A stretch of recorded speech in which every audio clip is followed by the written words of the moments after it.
Thank you very much, and good morning, everybody. And thank you so much, Benjamin, for being here this morning as well. Right, let's get stuck in. You spend a lot of time talking to billionaires around the world. The question we all want to know this morning is, how do they think, and what does drive their decision-making? All right, good morning, everyone. Thank you, Luis, for having me as well here.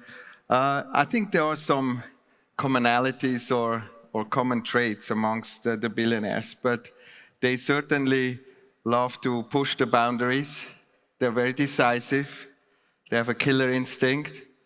And what I have seen in my sort of 2 decades in Asia Pacific, having gone through the Asian financial crisis and the GFC, is they have incredible resilience.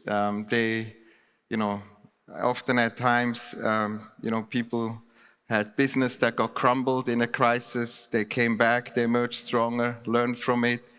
And that's true characteristics of a billionaire. So really resilient. Yes, absolutely. UBS has just launched the 10th edition of the Billionaires Ambitions Report, as we've just heard. The QR code is on the screen. The QR code is on the screen now. It's the longest running wealth management study of billionaires. What has really stood out to you over the last 10 years?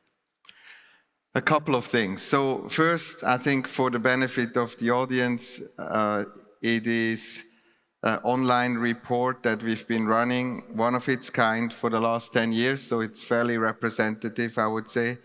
And some of the common themes, if we look back the last 10 years. The first one, which is a striking one, is that the wealth has literally doubled amongst the billionaires over the last 10 years to a staggering $14 trillion.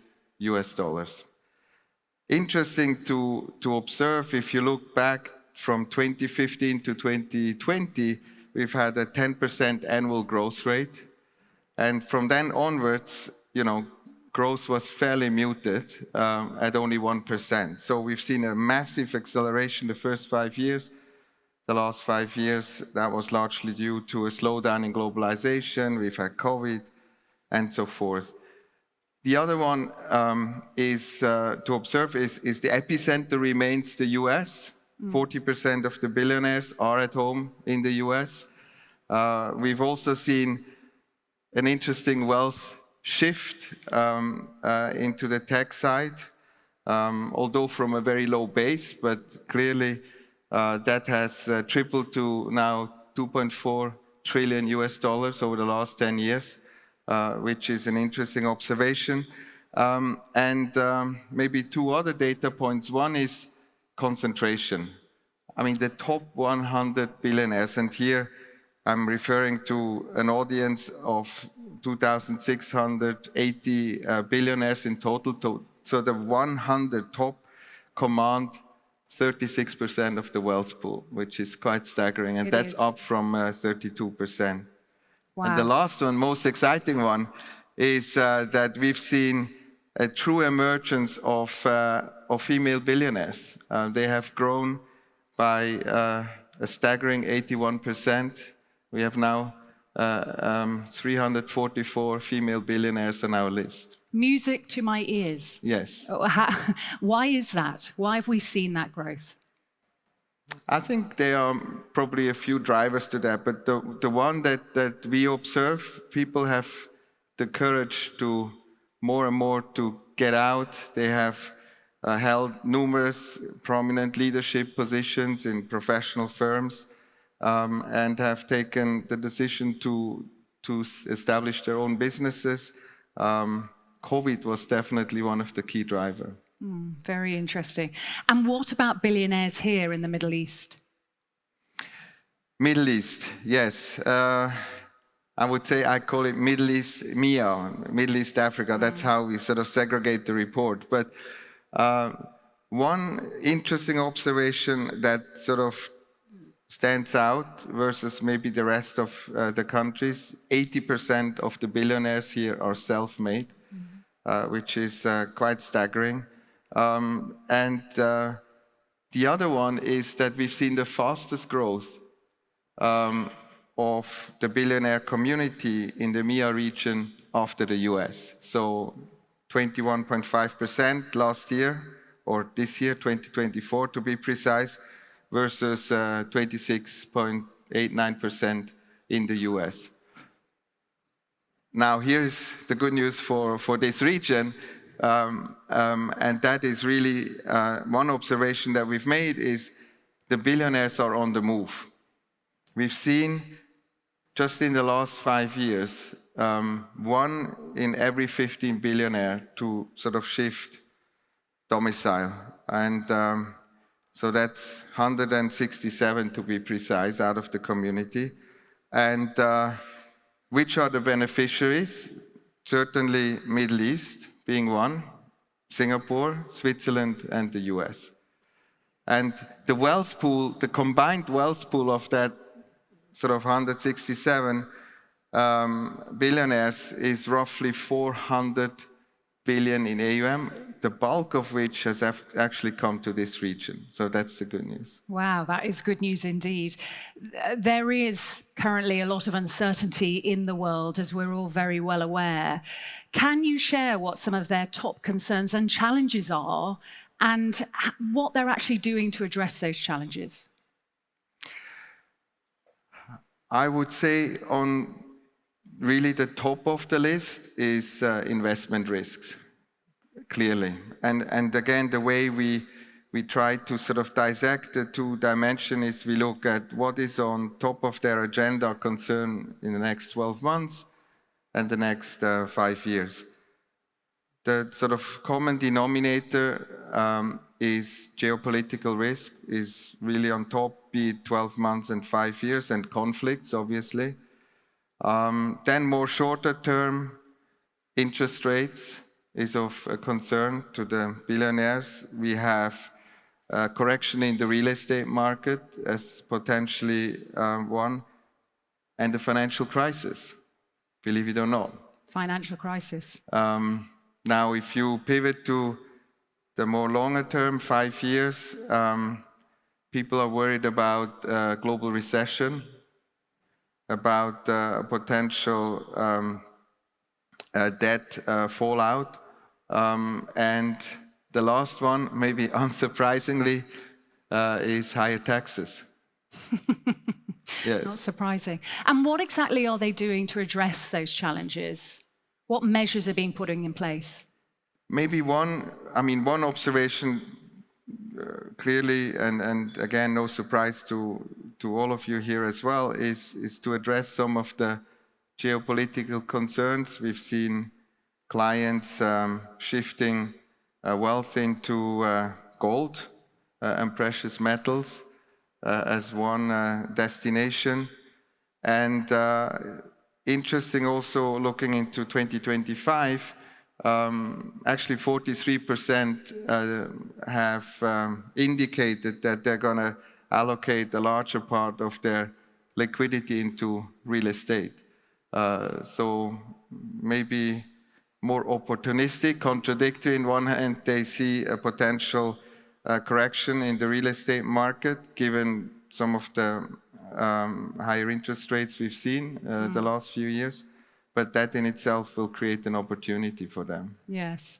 Billionaires are set to pass on an estimated $6.3 trillion to their children over the next 15 years. How well are you preparing them to do that, and how are they preparing themselves to pass that enormous wealth on? Yes, my favorite topic, I must confess. And if you, I think again, just some data points to put that in perspective, right? The last 10 years, again, since we've inaugurated this report, we have seen 1.4 trillion of wealth changing hands. If you take the next 15 years, we estimated that, as you said, 6.3 trillion. And that is largely due to the fact of the demographics. So a lot, of our clients and the billionaires have aged as well. So there's a larger community in the age gap of 70 and above. And with life expectancy, at 82, 86, clearly that's where we derive the number. Now, what's interesting here is I think this is, for a firm like ours, one of the biggest opportunity that we have seen. It is probably also one of the biggest threat for anyone that is not prepared for it. So we are going to see the largest wealth transfer we've seen in history. We are going to see the importance and influence of the next in line, i.e. largely a lot of women, to become decision makers. And again, because of the, I would say, life expectancy, females live longer, we know that. The other one, which drives the complexity, and that's why we like it, is that we have seen a staggering growth of children of all our billionaires. Again, when we started in 2015, our billionaire community consists of roughly 4,000 children. Today, the same community, a bit larger obviously, counts 6,500 children. Wow. And wealth is distributed across the globe nowadays, be it business wealth, be it tangible wealth, and family members, right? And that makes it interesting for us, being a global player and being home in 50 different jurisdictions, is that, the days are gone where, the children reside and stay in the same place necessarily where their parents are or where the business was founded. So there is a material shift in this regard. And tell me a little bit about the Young Investor Organization. You've done your homework on that one. Yeah, yes. Of course. No, so why? I mean, we tried back 17 years ago to actually learn more about our next generation of clients. And I always caution here that when people talk about the wealth of the next gen, actually it is wealth transfer to the next in line. But clearly the next generation being one of the main beneficiaries. So we have heavily invested in that arena, clearly with the intention that we not only get them on board with our bank, but also for them to get to know us better. So 17 years ago, we have been co-founding, in a sense, the Young Investor Organization, which you can look up on the internet as well, which is an organization that anyone who went through our sort of young investor programs have the ability to sign up for and become a member. So that community today counts 1,800 people across the globe, and from the age group of early 20s all the way to late 40s, early 50s. And we meet on a regular basis, regional reunions, annual reunions, and clearly with the idea to ensure that we are center stage and on top of their mind, obviously, when it comes to addressing their needs. But also educating the younger generation, such a great thing. The earlier you can start that, the better. Yeah. But just one more point, which I think is critical here. And I also feel that there is a bit of a misconception around. When we talk about wealth transfer, it's not just the bankable wealth. That's a fraction of the wealth pool of our billionaires and obviously the larger audience of our clients. Business wealth makes up the bulk of it. And our job day to day is to handhold the clients sort of throughout that succession and transition. So we are well positioned, obviously, to help them, not only making sure there is transition on the wealth pool, as far as their bankable assets are concerned, but also on the business wealth. We help them to make them, understand what are the sort of key decisions that they have to take when it comes to transfer of some of the businesses. And I'm just intrigued. We had a conversation earlier, and with your level of expertise and working in this area for so many years, as you say, 2 decades, The whole idea of inheritance, it's changed. You've seen a big shift, haven't you? Yeah, absolutely. I think if I dial back when I started early 2000 in the wealth management arena in Singapore, and I really didn't understand wealth management at all, coming from the investment bank.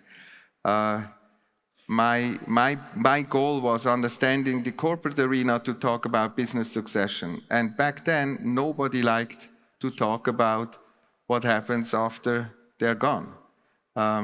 That's a fact. And I do think it is still a bit of a stigma here and there. But today, I mean, as we also observe, our billionaire clients are including their children more often than not in discussing succession. It was a taboo almost back then to talk about, look, what are you going to do if you're not here tomorrow anymore? People do not like to talk about what's after their death normally. But I must say we've seen a complete change. And again, what has driven that largely is a lot of our clients have gone through the probate of their own parents as well. And they have noticed how painful, how cumbersome that is. And they want to hopefully prepare the next generation for a better transition. We haven't got long left, as you can see. I just want to ask you, you know, an amazing report, so many insights from the past 10 years. I know you can't see into the future, Ben, but what do you expect to see in the next decade? Always difficult to predict the future. I think the one thing that you will see from the report, billionaires have to be and will be a lot more concerned about this world in the next 10 years. The one thing that will be interesting to observe is how the governments are sort of taking a balancing act on the fiscal side, particularly given that we have a longer life expectancy. So we're going to see a mounting increase in social security costs. How that will change the dynamics will be interesting. That in itself as a backdrop will create opportunity.